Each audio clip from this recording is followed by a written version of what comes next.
Just 2 years ago, with the help of many people in this room, we had a booming economic recovery like nobody's seen before, the strongest and most secure border in U.S. history, energy independence and even energy dominance, historically low gas prices, as you know, no inflation, a fully rebuilt military, and a country that was highly respected all over the world by other leaders, by other countries, highly respected. Very simply, we had made America great again. We made it great again, and we did it by putting workers first, by putting families first, and above all, by putting America first.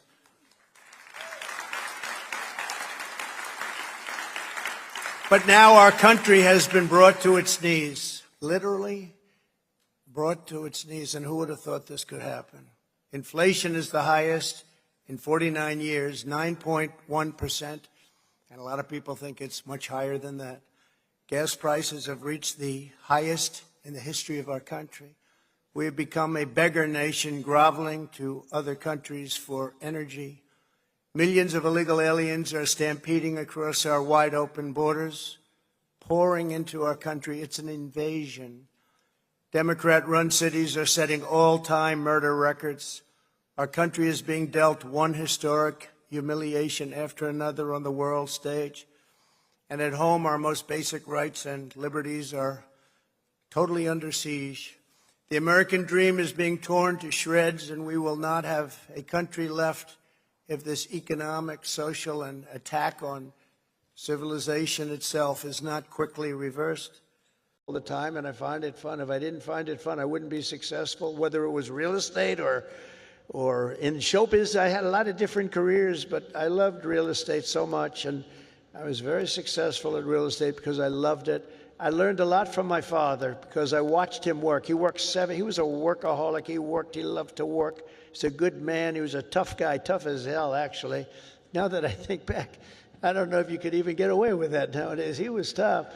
But he was a good man, I'll tell you. And he worked 7 days a week. He worked Saturdays, Sundays, it didn't matter. And I learned by watching him, he loved his life. He loved what he was doing. He had a great long-term marriage, a long, many years. He beat me on that one.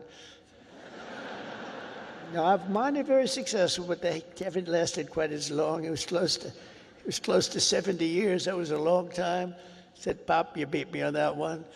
But you know what I learned from him? That he loved life, and all he did was work. I see people that don't work hard, and they're miserable.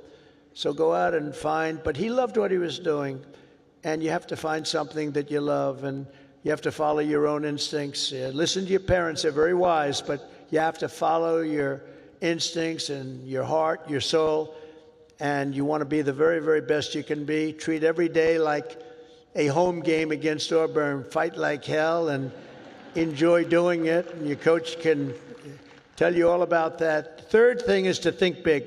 You know, you're going to do something, you might as well think big, because it's just as tough. You can think small. I know a lot of people, they thought small. They're very smart.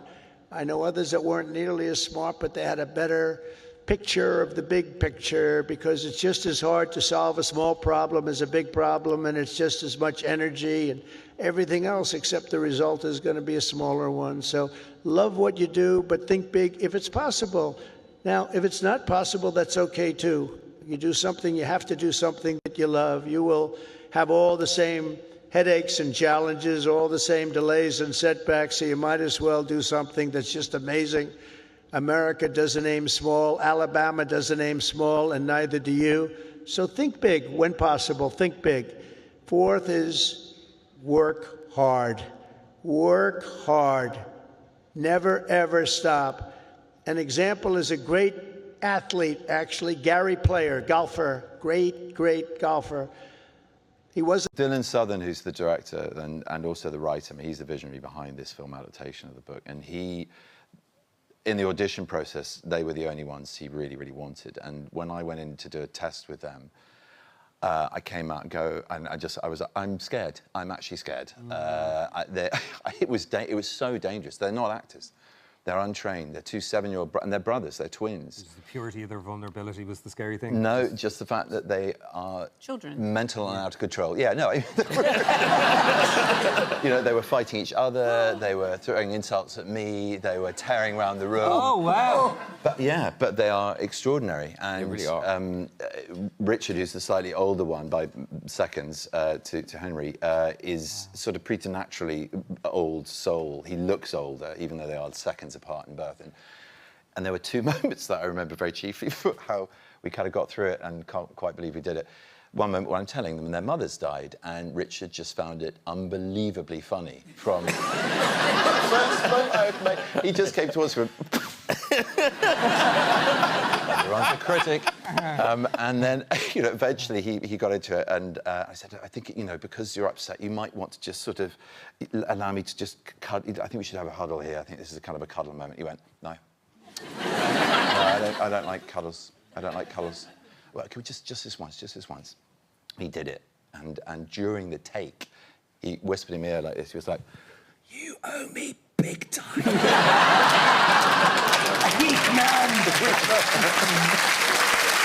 It seems like it's a lovely love story. It is, very between much. you and Emilio, because now this sounds. Are you lying? I'm that not. he is your only ever My boyfriend. first and only. Really? Yes, he says I don't know any better, that's why it's good. And I tell him that I don't have to have hamburger to know I have filet mignon at home. Oh, hamburger's good though. Yeah. Just for a change. Yeah, you know. Now we're going to be Don't knock married it. 40 years in September. Congratulations. 3 together. 40 years. Yes. But It's wonderful. it's a proper true love story, 40 years in September, but there is something, and it does sound annoying, so there is a quality in him that does annoy you. Well, it doesn't really annoy me. It actually makes me very happy because he makes me laugh all the time. He's got business neurons in his brain and music, and he's focused on all that. But he is the most absent-minded individual you will ever see. He has left me places forgetting that I was with him when he went to get the car. And this is before cell phone days, so he goes, no, I don't want you to get wet, it's sprinkling. 45 minutes later, backstage, where is he? I call home. He was there. Hello? You forgot me. Oh, I didn't know you were with me. And then he has this other funny thing, like he has a direct connection between his brain and his mouth. He doesn't really edit anything, so whatever pops into his head first. Fortunately, I speak Emilio, so I can usually figure it out. But like things like this, the other day, he comes up to me and he goes, look, Tom Cruise, as he points to his shoes. And I'm going, Tom Cruise. And I was thinking, because Tom Cruise had been at our home, we'd had a dinner, and I go, did he give you that as a gift? What Tom Cruise? He goes, yeah, the designer. I go, Tom Ford. That kind of thing is constant. You know what he calls the Queen of Soul? Urethra Franklin. It's more complicated. I don't understand. He does crazy things. We're flying out of Vegas, and he goes, look, there it is, Notre Dame. I go, it's Hoover Dam. This kind of thing, it's like all the time. So he keeps me laughing. I think that's why we've been married 40 years. When I got my first big paycheck, and it'd been a few years, I'd been working as an actor for a few years, and... How much was it? Don't ask him. That's so Swedish. 200 or 300 pounds. So I went back to Jersey with my dad, and I thought, I want to treat myself. You know, I haven't actually got myself anything, and we were discussing what to do with it. And he said, how about a car? I was still driving my Peugeot 206, the first car I ever had. And I was like, you know, it's time to upgrade. This thing struggles uphill at this stage. And went to the local fancy garage, and there was a number of nice cars there, and the R8, Audi R8 was one which really stood out to me. I thought, this is a great car. I was looking at it, and my dad was sort of pausing around this other car, and in the really nice section. And I was like, what are you doing over there? And he said, I'm just looking at this car. And I was like, oh, yeah, wow, this is really nice. Yeah, one day, huh? And he went, And I said, what do you mean? He went, well, I mean, I'm sure we can make this work. And I was like, it's an Aston Martin DBS. Like, you can't just make this work. You can't toy with my emotions like that. It either can or can't. And he's like, well, you know, yeah, I think it could be a thing, but, you know, think about it. Think about what car you want. They're two different cars. And I was like, I'm not thinking about anything. It's an Aston Martin DBS. And so that was my second car. Yeah, that's quite a trajectory. Well, no, I'm thinking, though, does it stay on Jersey so your dad gets to drive it all the time? I've now forbade him from driving it. Okay. A couple of near scrapes. But it does actually stay on Jersey, yes. But I do like this idea of the, you know, because everyone struggles and then suddenly, oh, I've got a bit of money. Yeah. What am I going to do with my first big paycheck? Rebecca, do you remember what you did with yours? I bought a...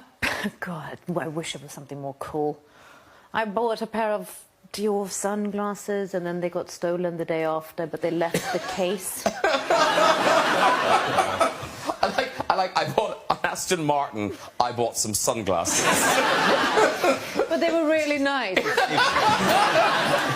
Tom Cruise, do you remember what you did with your first kind of check where you noticed you had some money in the bank? Yeah. No, that you answered that question. Can you say, is it a terrible thing? No. Oh, okay. I actually paid for my college, my sister's college education. And... Oh, that's so him! Wow, Henry. I did. And the next one, I bought my other sister a car. Yeah, but your sister a car, not yourself. No. My Aston Martin. His dad's Aston Martin. Actually, you should change that. I bought my dad an Aston Martin, because that's actually what happened. I do feel like I've been set up a little bit. Simon Pegg, what did you? I bought... Make it up. No, this is true. I bought a second-hand Orphanage. A second-hand orphanage.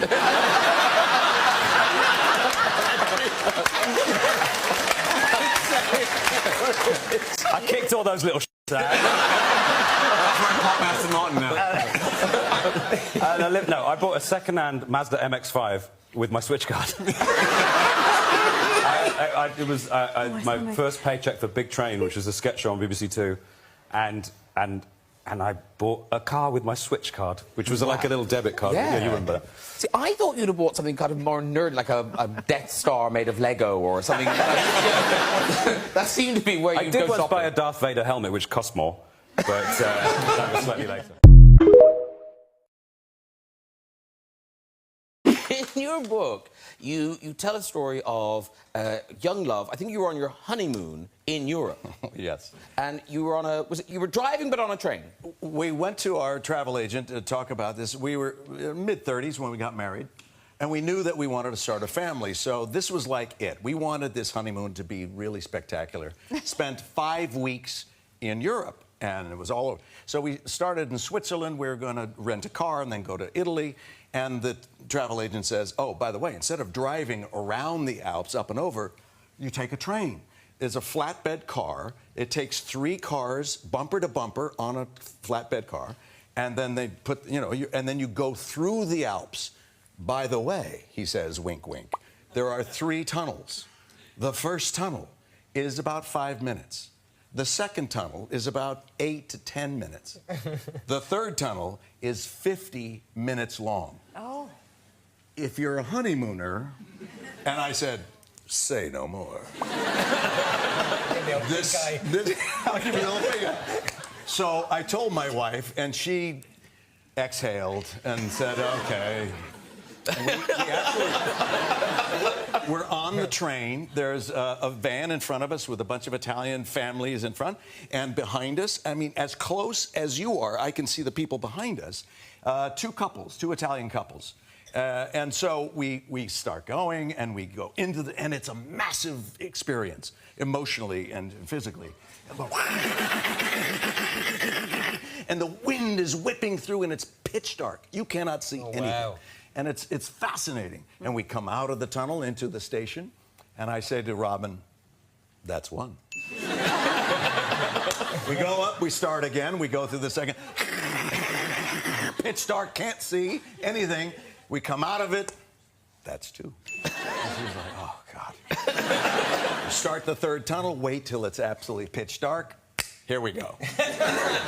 It's a small rental with a stick shift. And I'm like trying to get my trousers off. She's trying to lower her chair. And we can't see anything. You cannot see anything. So it's all by feel. And it's like, what's that? Awesome. And Amazing. One thing I learned for sure is that never be completely nude when transferring from one seat over the stick shifter. Keep your trousers on and do it afterward. Then decant. But, you know. See, funny, I would recommend it, but that's... Sorry,